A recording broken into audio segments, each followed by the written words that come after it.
Assalamualaikum warahmatullahi wabarakatuh. Perkenalkan, nama saya Vera Kristianti dari Stikes Medistra Indonesia, Prodi D3 Kebidanan. Saya di sini akan memberikan penjelasan tentang kesehatan lansia dan masalah kesehatan reproduksi pada lansia di era COVID-19 ini. Ditonton ya. Pengertian lansia, manusia lanjut usia atau manula merupakan populasi penduduk yang berumur tua dengan kelompok usia 60 tahun atau lebih. Menurut Fatma 2010, lansia merupakan proses alamiah yang terjadi secara berkesinambungan pada manusia di mana ketika menua, seseorang akan mengalami beberapa perubahan yang pada akhirnya akan mempengaruhi keadaan fungsi dan kemampuan seluruh tubuh. Proses menua atau aging process. Proses menua merupakan proses fisiologis tubuh pada setiap manusia. Proses menua ini ditandai dengan proses menghilangnya kemampuan jaringan untuk memperbaiki diri atau mengganti dan mempertahankan fungsi normalnya, sehingga tubuh tidak mampu mempertahankan dirinya terhadap infeksi serta tubuh tidak mampu memperbaiki kerusakan yang diderita. Penuaan akan mengakibatkan penurunan kondisi anatomis dan sel akibat menumpuknya metabolit dalam sel. Metabolit bersifat racun terhadap sel sehingga bentuk dan komposisi pembangunan sel akan mengalami perubahan. Teori menua. Teori menua menjelaskan bahwa perubahan sel dalam tubuh lansia dikaitkan pada proses penuaan tubuh lansia dari sudut pandang biologis. Yang pertama ada teori genetik, teori non-genetik, dan teori fisiologi. Teori genetik itu ada teori genetik dan mutasi atau somatik mutatif teori, dan ada teori mutasi somatik yaitu error catastrophe, dan teori non-genetik yaitu teori penurunan sistem imun autoimun teori, dan teori radikal bebas atau free radical teori. Dan yang ketiga itu ada teori fisiologik yaitu stress adaptation teori. Di sini ada karakteristik dan klasifikasi lansia.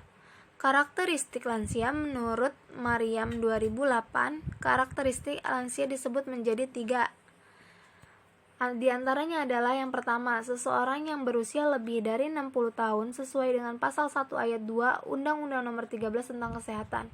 Variasi lingkungan tempat tinggalnya, masalah dan kebutuhan lansia yang beragam.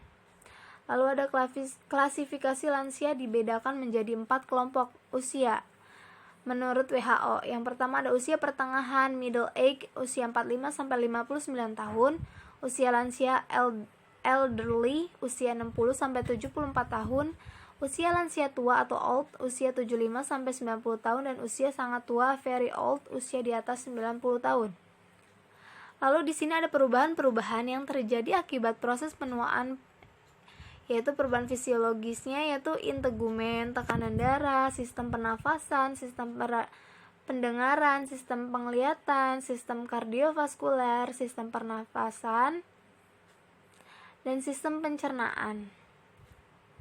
Lalu ada perubahan psikososial. Lansia cenderung merasakan sadar atau tidak sadar akan terjadinya kematian, merasakan perubahan dalam cara hidup, merasakan perubahan ekonomi akibat pemberhentian jabatan dan peningkatan gaya hidup, merasakan pensiun atau kehilangan banyak hal seperti finansial, pekerjaan, dan sahabat, merasakan penyakit kronis dan ketidakmampuan, merasakan kesepian akibat pengasingan dari lingkungan sosial, dan mengalami gangguan panca indera. Lalu ada pemantauan lansia. Pemantauan kesehatan lansia dapat dilakukan melalui kunjungan rumah home visit atau home care. Dengan sangat memperhatikan prinsip PPI, kegiatan posyandu lansia ditunda pelaksanaannya, karena lansia termasuk kelompok yang sangat rentan terhadap kesakitan dan kematian akibat COVID-19.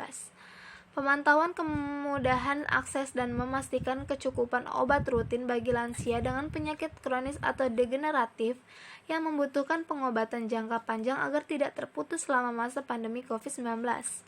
Promosi kesehatan KIE dan pemantauan kesehatan lansia melalui pelayanan kelas lansia dan pendamping atau seminar kesehatan menggunakan teknologi komunikasi jarak jauh. Dan ada bentuk KIE pada lansia. Lalu di sini, kenapa perempuan lansia? Kenapa pada perempuan lansia itu? Kenapa? Menurut Help Aid International, isu kekerasan terhadap lansia perempuan sering diakibatkan sehingga perlu meningkatkan kesadaran untuk mencegah dan mengatasi tindakan kekerasan berbasis gender. Kekerasan terhadap perempuan termasuk lanjut usia selama pandemi penyakit virus corona 19 cenderung meningkat. Oleh karena itu, perlu upaya pencegahan dan penanganan khusus terhadap lansia perempuan karena umumnya mereka lebih rentan dibandingkan lansia laki-laki. Perempuan lansia berpotensi mengalami tindakan kekerasan, ketelantaran, dan diskriminasi ganda. Karena itu, statusnya sebagai perempuan dan dengan keterbatasan yang dimiliki seiring usianya yang lanjut.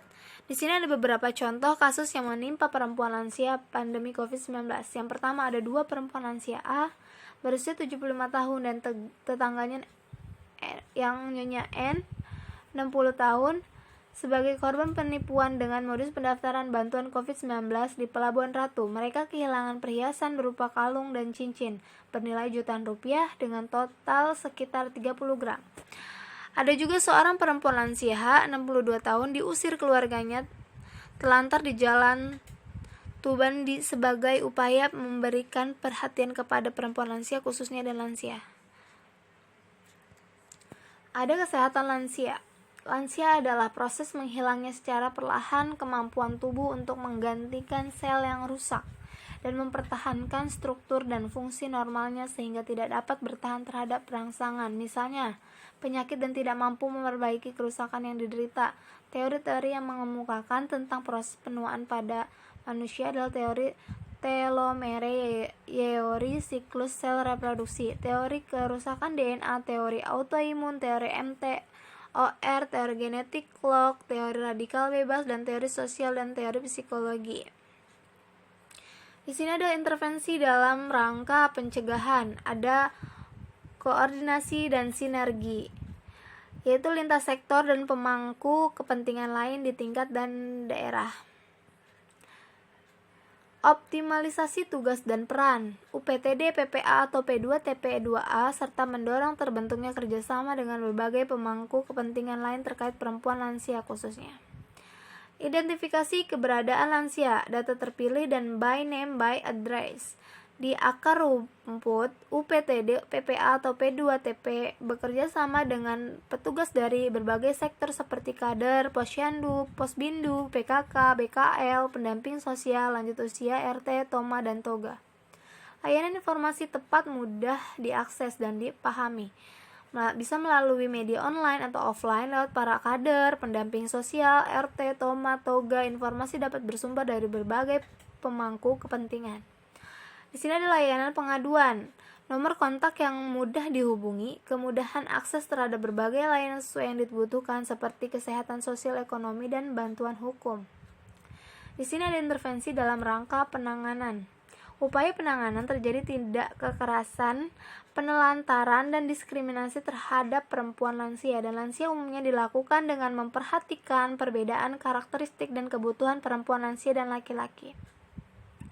Kekerasan berbasis gender merupakan kekerasan yang langsung ditunjukkan terhadap perempuan lansia, karena dia adalah perempuan atau hal-hal yang memberi akibat pada perempuan lansia secara tidak profesional.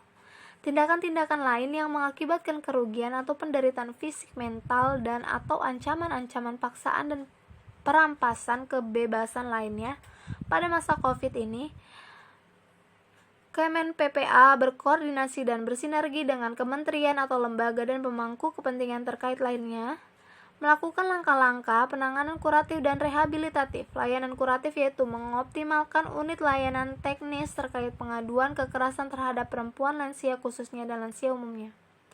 Melakukan penanganan bagi perempuan lansia khususnya dan lansia umumnya yang menjadikan korban tidak kekerasan, penelantaran, dan diskriminasi secara cepat, tepat, dan akurat oleh aparat penegak hukum.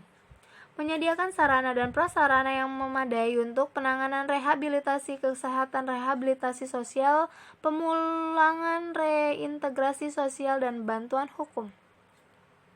Layanan rehabilitatif menyediakan tenaga pendamping bagi perempuan lansia khususnya dan lansia umumnya yang menjadi korban tindakan kekerasan, penelantaran, dan diskriminasi yang meliputi antara lain tenaga psikolog, dokter, dan atau psikiater, rohaniawan, atau pendamping spiritual. Memperkuat jejaring kerja dan koordinasi dalam proses reintegrasi serta pemulangan perempuan lansia khususnya dan lansia umumnya yang menjadi korban kepada keluarga dan atau lingkungan sosial. Di sini ada membantu lansia mengatasi stres selama wabah COVID-19. Warga lansia terutama yang diisolasi dan yang mengalami penurunan kognitif demensia bisa semakin resah, marah, tertekan, gelisah, tertutup, terlalu curiga selama wabah atau berada di karantina. Beri dukungan emosional melalui jaringan informasi keluarga dan tenaga kesehatan jiwa. Sampaikan fakta-fakta sederhana tentang yang sedang terjadi dan informasi yang jelas tentang cara mengurangi risiko infeksi dengan bahasa yang dapat dimengerti lansia. Kebutuhan medis lansia dengan tanpa COVID-19 perlu dipenuhi selama wabah termasuk akses obat-obatan penting, diabetes, kanker, sakit ginjal, HIV yang tidak terputus. Layanan medis telemedicine atau online dapat digunakan untuk memberikan layanan medis. Saran-saran berikut berlaku secara umum untuk warga lansia di tengah masyarakat. Untuk warga lansia di panti, misalnya panti werda, petugas administrasi dan staf perlu memastikan adanya langkah-langkah keamanan guna mencegah infeksi satu sama lain. Warga lansia lebih rentan terhadap COVID-19 karena sumber informasi yang terbatas, sistem imun yang lebih lemah, dan tingkat kematian COVID-19 yang lebih tinggi di antara kelompok usia lanjut.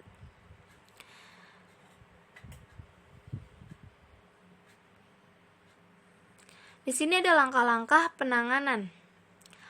Di sini ada pelaporan, layanan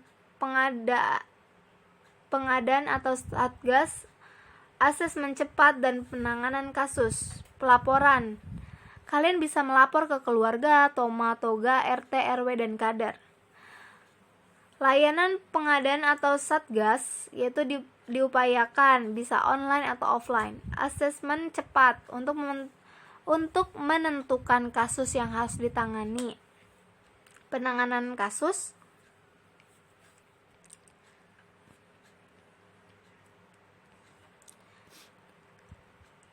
Ada kesetiaan puskesmas dan obat.